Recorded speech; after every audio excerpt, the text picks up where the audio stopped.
अमर सिंह भी हमारे साथ जुड़ गए, हमारे सहयोगी। आनंद है, झारखंड में चुनाव है, 2 चरणों में चुनाव है। आज पहले चरण की बारी और प्रचार प्रसार हमने देखा किस तरह से किया गया, जान फूंक दी गई।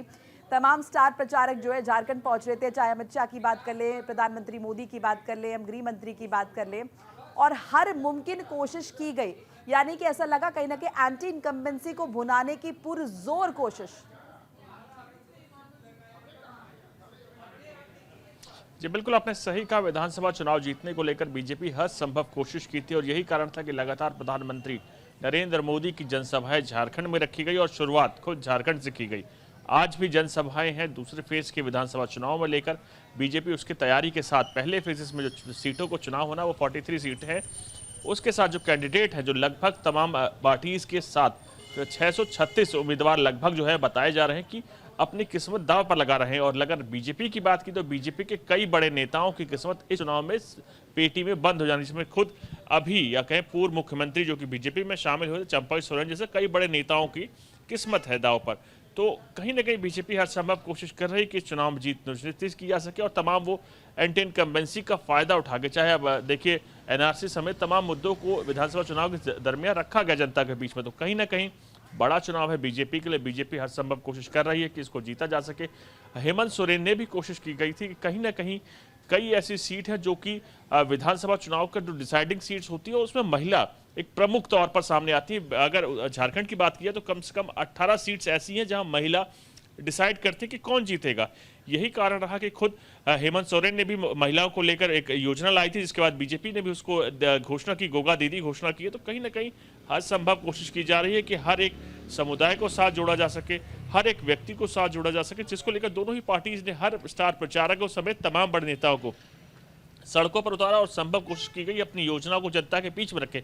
अब देखने वाली बात यह होती है कि जनता किसका समर्थन करती है और सरकार पहले फेज में जो लीड करेगा कहीं ना कहीं उसका सीधा इंपैक्ट उसके सेकंड फेज में भी होगा। तो बड़ा दिन है आज बीजेपी के लिए, झारखंड मुक्ति मोर्चा के लिए और झारखंड के लिए। जेएमएम को अलविदा कहकर भारतीय जनता पार्टी का दामन थामा है, बड़ा चेहरा है, आदिवासी चेहरा है और बहुत ऑब्वियसली बहुत सारे समर्थक भी है उनके।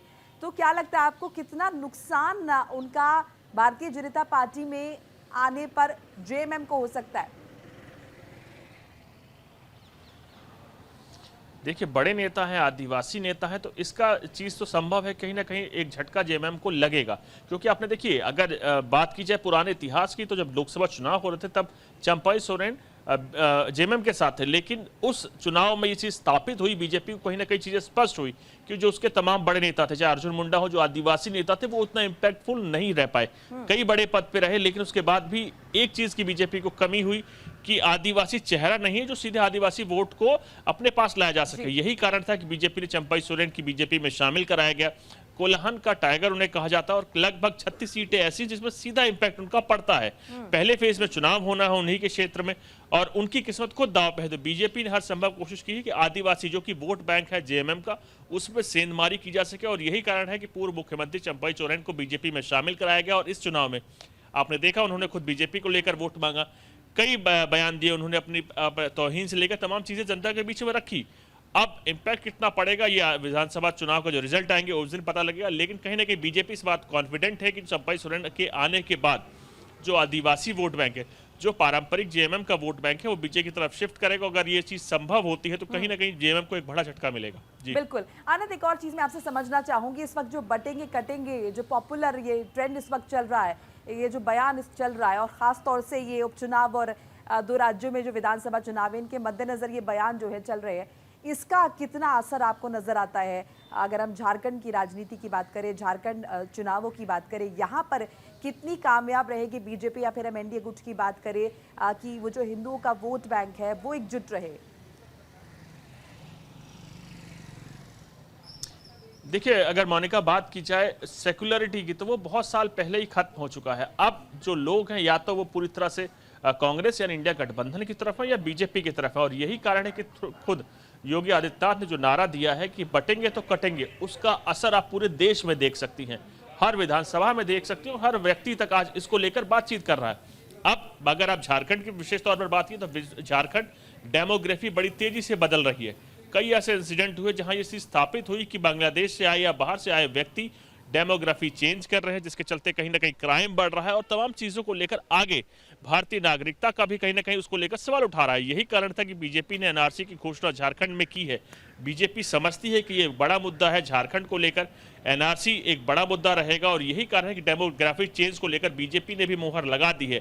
ये बयान बटोगे तो कटोगे कहीं ना कहीं एक सीधी लकीर खींचता है कि हिंदू वोट बैंक अलग होगा, जो तमाम इंडिया गठबंधन के वोट है वो अलग होंगे, जिसके बाद ये चीजें स्पष्ट है। और आज का ये जो दौर है, जो राजनीति का दौर है या कहें देश का जो दौर है, इस वक्त ये जो नारा है बटेंगे तो कटेंगे, कहीं ना कहीं इसका सीधा असर देश भर में आपको देखने को मिलेगा। झारखंड का चुनाव ये पहला चुनाव होगा जो इस नारे पर अपनी मोहर लगाएगा और इसका परिवर्तित यानी जो आइडियोलॉजी बदलेगी, जो कहना चाह रहे थे योगी आदित्यनाथ, वो चीजें लोगों के स्पष्ट कान में गई है या कहे विचारधारा में गई है, जिसके सीधा रिजल्ट आपको झारखंड चुनाव में देखने को मिलेगा।